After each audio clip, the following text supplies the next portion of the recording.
Hello gamers, welcome to another edition tonight on Mage Hammer's Game Table, where tonight I am continuing my series featuring my own science fiction space opera game, Gravity Drives and Dangers.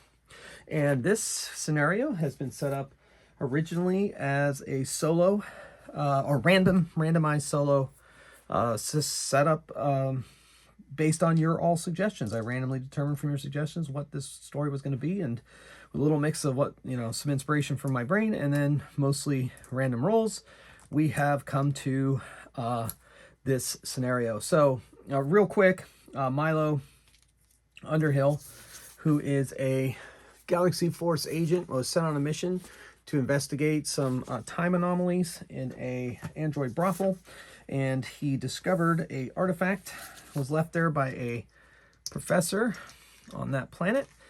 He managed to secure it, but in the meantime, these mysterious armored men keep appearing and trying to take the artifact from him, and they've attacked him many times, but he has managed to evade them each time and made his way to a space station to a Dr. Safara Tong, who is an expert on time travel and time anomalies and so forth.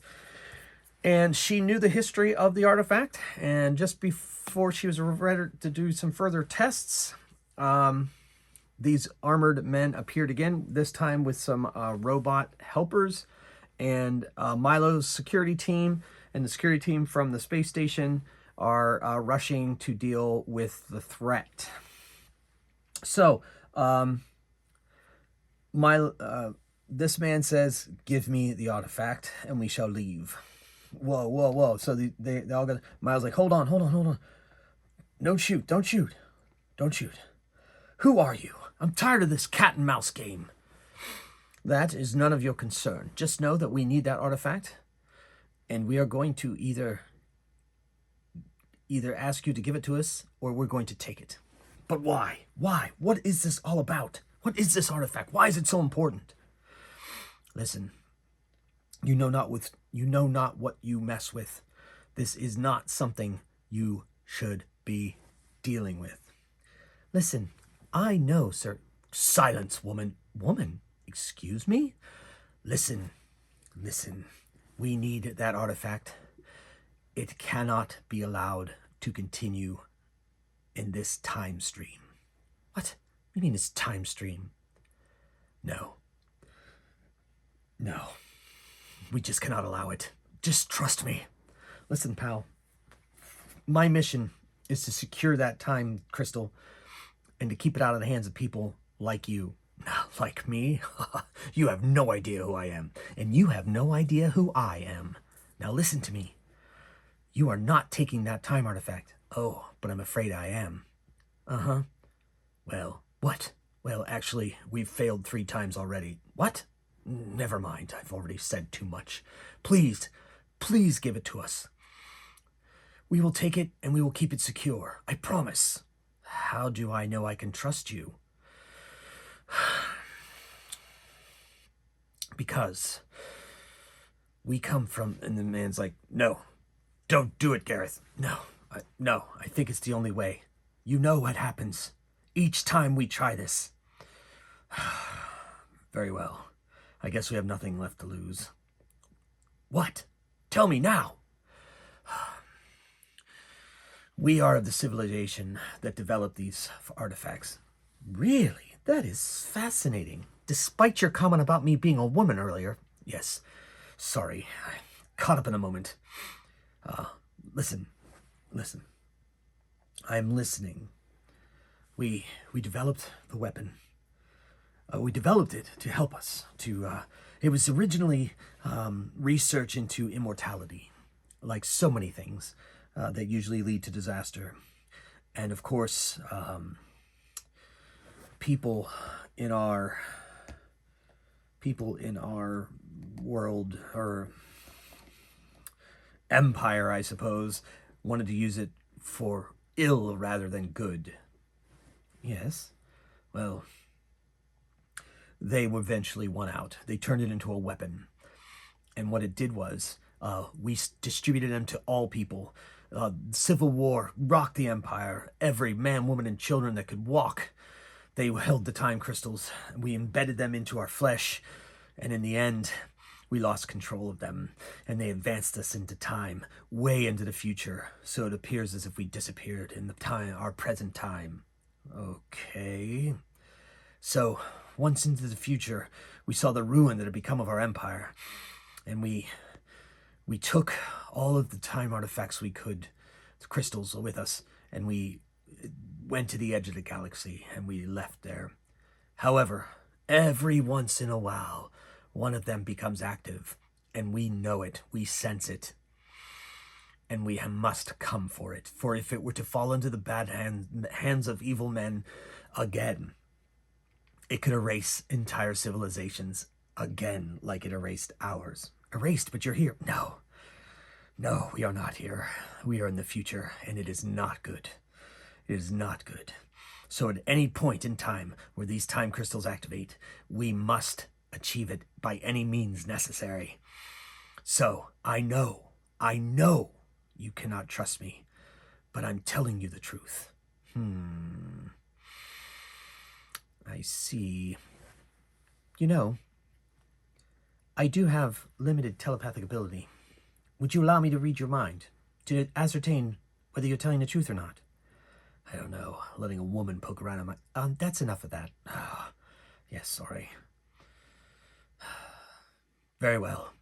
I'll remove my helmet. He removes his helmet. He's all scarred up. Looks like burns. And as the helmet comes off, he leans forward a bit, and they can see a little small glow coming up from underneath his breastplate. And so she's going to make a check. Now, relax your mind. She has telepathy 6 dice. She is an Eld telepath. Not all Elds have telepathy, but she does. And she can sense it from she can read his mind from close, doesn't have to touch him. He is opening up his mind, but at the same time, minds are very difficult things, so I'm going to say DL4. And she gets 5 successes with an exploding die, so still 5 successes. It's enough to get into his thoughts and take a look. And she sees, she staggers a bit. Oh, the pain you've endured. He is telling the truth, Agent Underhill. I feel confident that he should take it. Yes, we'll take it, and we'll slip back to our own time, and we shall leave this timeline alone. Otherwise, this whole space station ends up exploding due to our battle. What? Yes, it's a long story. You just have to trust me. He is correct. Ugh. Oh, I don't know about this. Well, I'm not sure. He has a time crystal on him already. If he were going to use this time crystal for any other ill, he may have already, I don't know. Yes, I know. I can come back to this time again and we can go through this again. But I'm telling you, this is the only way to protect your timeline from the same fate as our own. All right. I know that if I confer with my superiors, they're going to tell me not to give you that. But I'm going to trust my gut, and I'm going to trust Dr. Tong here. I think we need to give you that artifact. Thank you. He puts his helmet back on and holds out his hand. Tong hands it to him. He takes it. He says, thank you. You possibly, as far as we know, have just saved your timeline and avoided blood spillage and the destruction of this station. I hope you're right. No, trust me. Trust me. I'm right. All right, very well. Men, accelerate time. And they touch to their breastplates, and they disappear. They wink out along with their robots. What have I done? I think you made the right decision. I sure hope you're right, Doctor. I can't believe you just let them go like that. It was my call. I know. That's why I did not intervene. All right. Well, I guess that's it. I guess this is the end of this. And I guess we have, I hope we did the right thing. Well, we're still here, aren't we? Yeah, I suppose that's correct. If they had gone into the past. I'm not sure they can go into the past, but they did. No. Yes, I don't know. The theories say that it's impossible, but I feel like they have done it. Yes, those time crystals are a hugely advanced civilization. Good thing I got some scans in before they left. What? Yes. But don't worry. They shall stay under lock and key encrypted. I'm going to hide away that knowledge. It cannot get out. Being able to manipulate time is dangerous. Yes, yes it is. All right, men. Back to the elephant. Yes. So they are going to go back. Now, at this point, that's kind of the ending I had envisioned. But since I'm doing this whole series random, I'm going to roll on a d6, and if it's a 1 or a 2, things went wrong. If it's 3, 4, 5, or 6, that was the correct ending. And it was the correct ending. So they return to the elephant. He returns back to base and fills in his superiors about the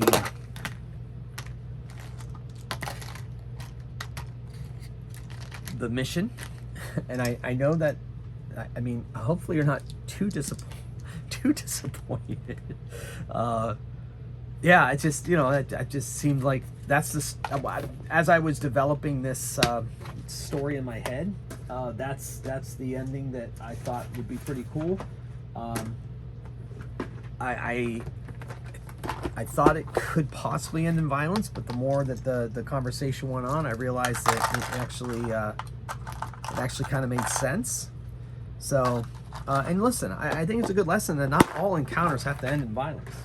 Not all encounters have to have combat. Now, we all love RPG combat, but that's what I think that story ends. I think that story has run its course, and I had a really good time doing that. So yeah. Anticlimactic, I think, but I feel satisfied with that ending. I think it's not every story has to end with like a massive showdown. So yeah, so I'm good with that. And I'd like to thank my members: Grognard Solo Gaming, Nate, Jamie, Tabletop Wanderer, Todd, Surf Monkey, Kai, and Mom.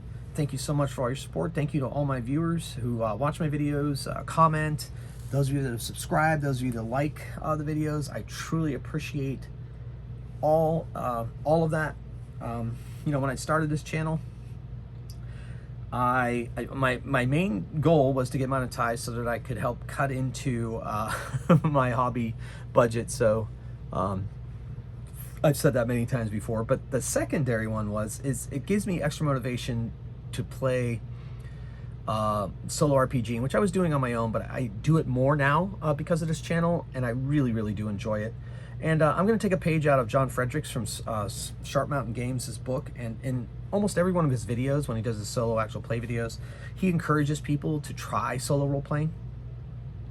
And I truly encourage all of you to do it. Whether you want to use a oracle of some kind, whether you want to just use random die rolls to take you through a story like I did here.